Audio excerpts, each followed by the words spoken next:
gentlemen, welcome back. I hope you're doing well. Today, we are back with some more Backrooms content and some more Kane Pixel. He has released a brand new video called Damage Control, so we're going to be watching that today. He's also uploaded a video called Overflow, which was released not long after the reunion video. But the only problem is, I did a video for the reunion video, and then he releases that. And because they're so short, I feel like I can't do it enough justice if I just do like that really short video. So we're going to watch Overflow, do a bit of analysing on that, and then watch Damage Control. And hopefully, we're going to see what's been going on. Market and non-market economies. Well, as I've said, that our negotiations in this area with the Soviets are just beginning. Commerce Secretary Peterson returned yesterday from 2 weeks, mostly in Moscow, but also in Warsaw, during which time very considerable progress was made. Narrowing our differences, which have kept us from settling our Lend-Lease debt for 25 years. And the good faith which the Soviets would demonstrate by settling the debt would set the stage for a presidential order permitting Exim Bank credits for sales to the Soviets. And it would also open the way for a presidential request of the Congress. Free speech was JFK then.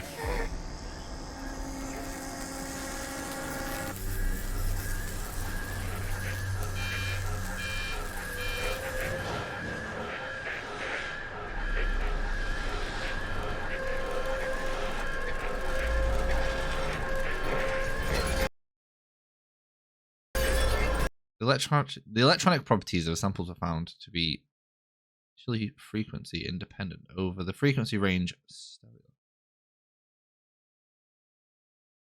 I wonder if they're measuring for kind of like fluctuations to kind of seeing if they're opening the back rooms or not.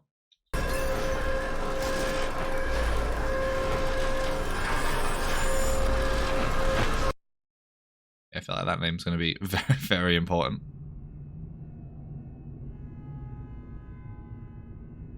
Okay. I've read as well that the kind of like the mirror, the mirror kind of reflection of certain things is kind of like quite a popular effect that Kane uses, especially when he's using kind of anomalies, if you will. Gene? I can't remember if there's been a name that I've seen recently that's similar, because it is just kind of a signature as opposed to just a handwriting name. Gene Beak, maybe. I think this one is kind of something's kind of happened with the fluctuation of something, and it's caused an overload. Free speech. Buy one of the general election tape recordings and we'll give you enough free tape to talk 2 hours. Wow. I believe it's I just offered an initial kind of watch. I think it's something to do with the fluctuation between something to do with them opening the back rooms, maybe the room with the door in it that we saw early on in the videos. That kind of would make sense. So I don't know. Maybe we'll see if anything gets mentioned in the next video. Okay, Damage Control. Mark, this is Team A. Do you read us? Hey team, this is Mark. I read you. What is it? We need immediate armed support. Oh. Okay, so this is the audio from the radio distress call from the guy that gets unalived in the last video. Being held at gunpoint by a hostile. I repeat, please send immediate armed support to room 14. See if you're For that panel, it should connect. There it is. Okay, so we're in a different perspective from something else.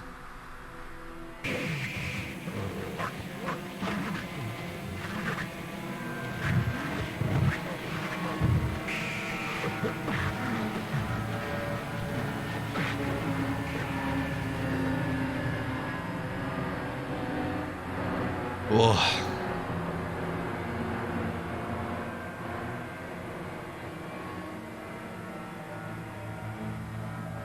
They boarding it back up. Oh, okay. Oh.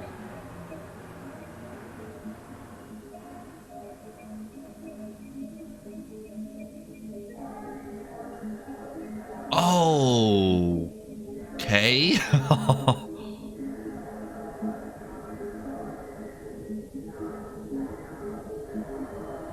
Yo, right, okay, so he's the one that's so previously in the last video that I did, a lot of people were saying that it's I forgot what his name's called now, and I am very sorry, but he is the one that went missing and essentially reappeared. So he's kind of freaking out because he's now still in there and he wants to escape, and he's had the opportunity to escape now, which is, I believe, where this area is, because he's now out of the back rooms technically.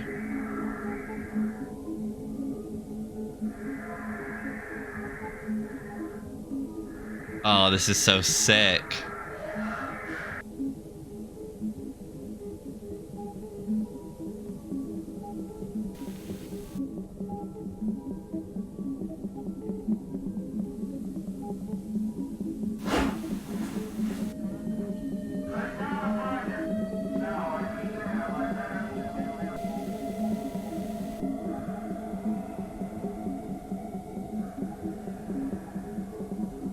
He's just running. He's gone. Be interesting to see. Okay, they're not going to catch him then. I was going to say it'd be interesting to see what would happen if they catch him and what they kind of would do to him, because they'd want to keep him, obviously, for like observation and everything, and kind of make sure that he doesn't kind of tell everyone what's going on. Because I think at the minute Async are very secretive. They've basically been like, oh, we're going to build infinite housing underground and blah blah blah, but they don't actually know kind of what's going on. At least the general public doesn't. Once again for your patience on this.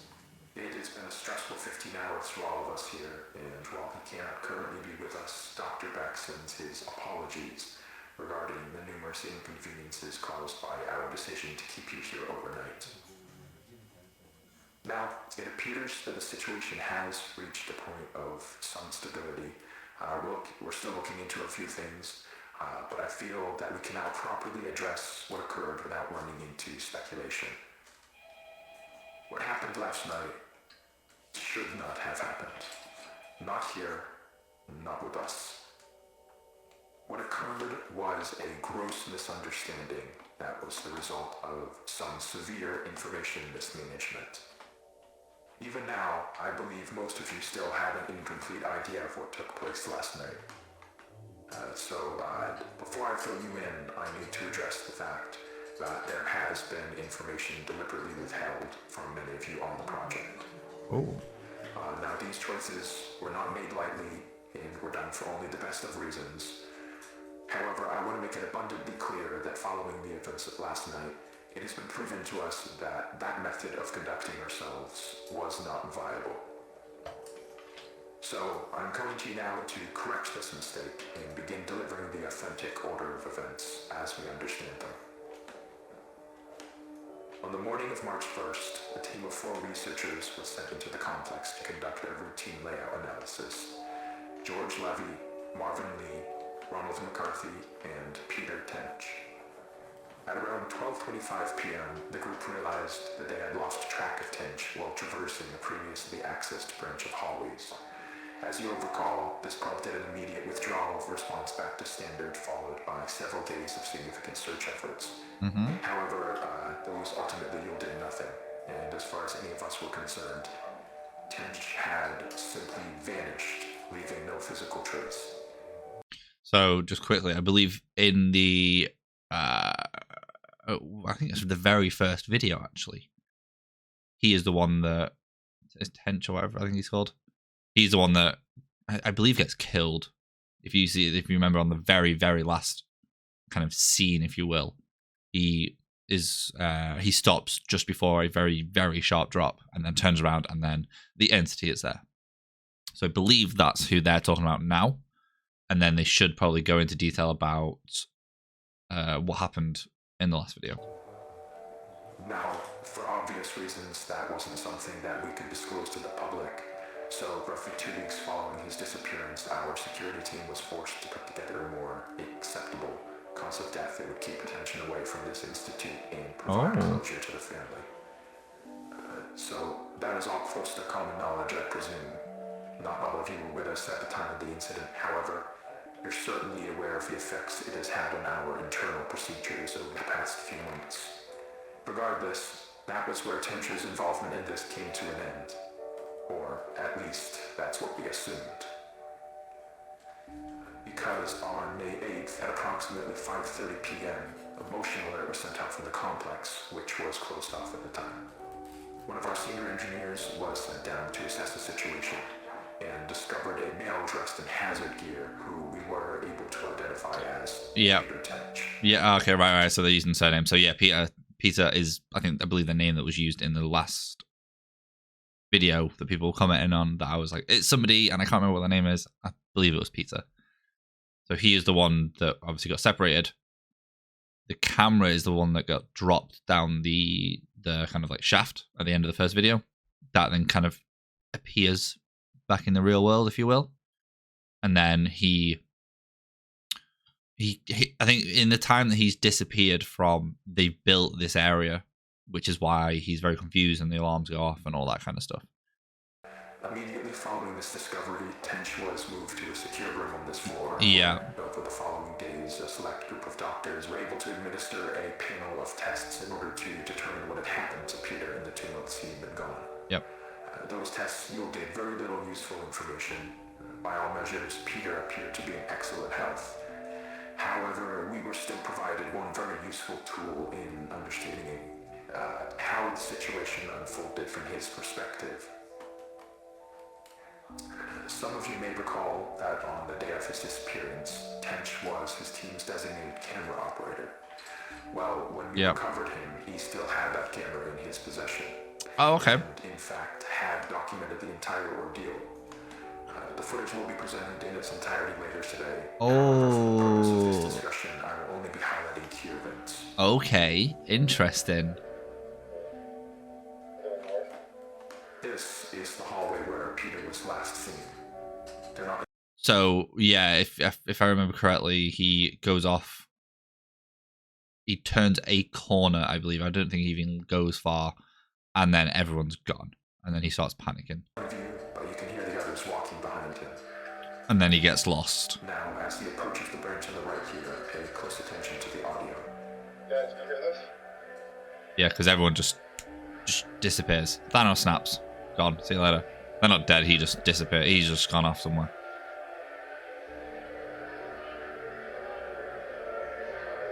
Guys, can you hear this? Hey. And then he's gone. Oh, I love this. I'd like to save the discussion for afterwards, but what you just saw is what we believe to be the moment that Peter was instantaneously transported 2 months forward in time. Oh, what? Following that abrupt flash you just saw, Tench proceeds back out into the hallway in search of his team, but is without any indication of their presence. The next 30 or so minutes of the tape follow a fairly panicked Tench as he attempts to navigate his way back to the threshold. He does obviously find his way back. However, the threshold appears not as he knows it. Yeah, it's all built up. On the date of May 8th. No way, this is so good. This ties us back to the moment when we recovered him.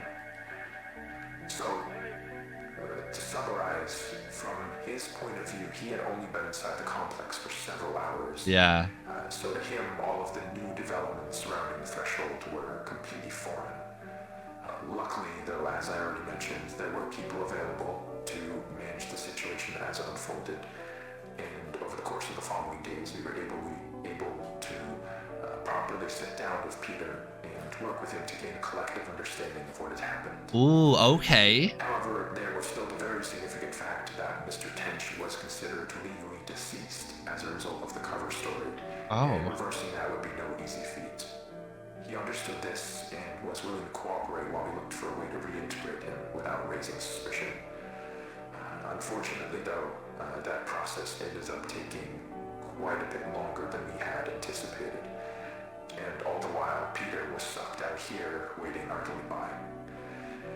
We did our best to keep him engaged, but it is hard to combat the effects of prolonged sensory deprivation on the human brain, and as a result, Peter's mental state took a toll.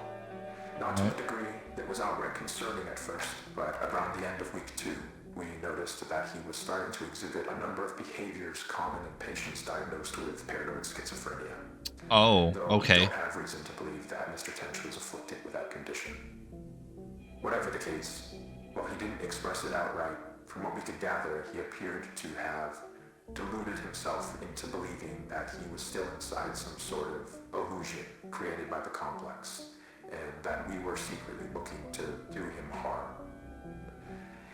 This all came to a head on the night of the 22nd, when, while Tench was finally about to be transferred to a temporary above-ground residence, he broke away from us and, using stolen credentials, forced his way back into the complex, where he would go undiscovered until just last night. Yeah, so this is where we lose him. Violently attacked Team B in room 14C, leaving Dr. Bloom in critical condition.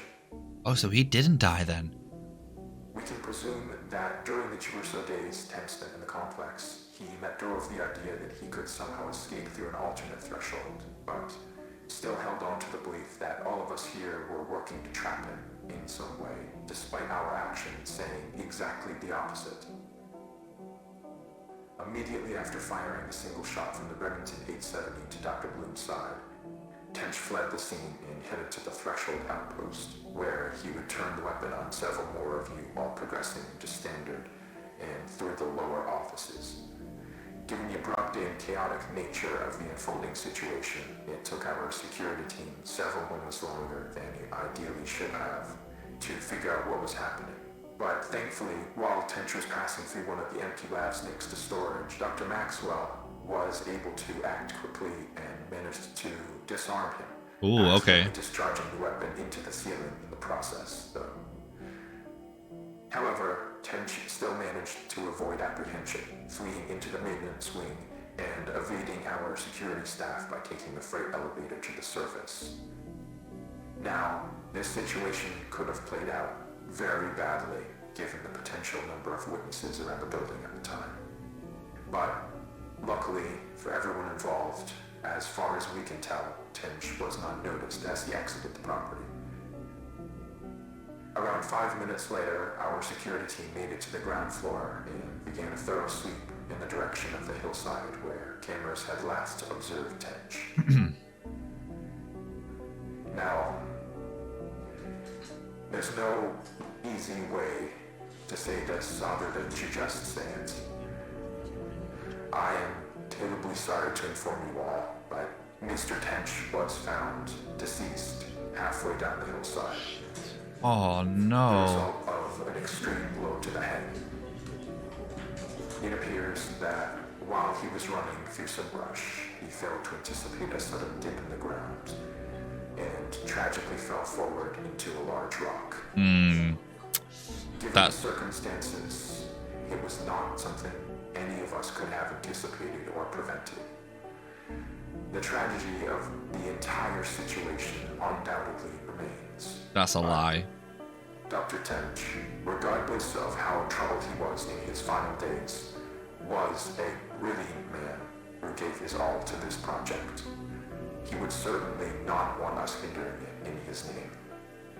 What we're doing here is so much bigger than any one person. It is the work of a unified effort, and we need to ensure that that is never lost sight of.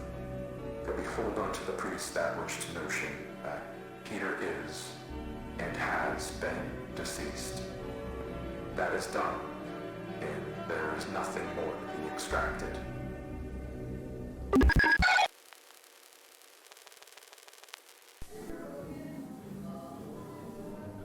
Hold on a second. Okay, right. First of all, I believe that's a lie. There is no way he just falls and trips over. Like, not a chance. Second of all, we just need to, like, frame by frame this. Because it was, something was there. There's a few things, even, I believe. Even if it's just going to be a even if it's just going to be a black screen for a little bit. Okay, so we have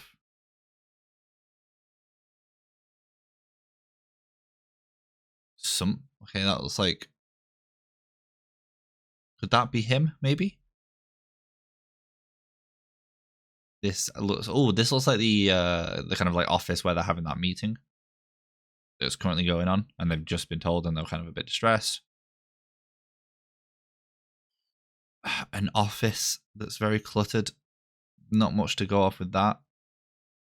And then another person. Same frame actually from before, but just like discolored.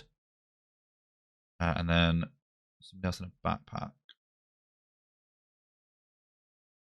Oh, unless this might be him leaving the complex, like being around the complex, maybe. Okay, I believe it's a lie. There's no reason for him to fall and land perfectly onto a rock.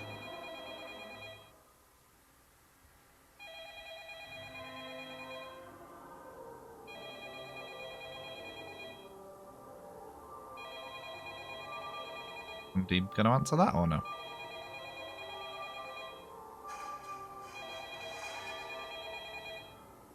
Oh, I wonder if this is the phone that was going off in the meeting. In some part of the meeting when he was telling them, you could hear a phone going off.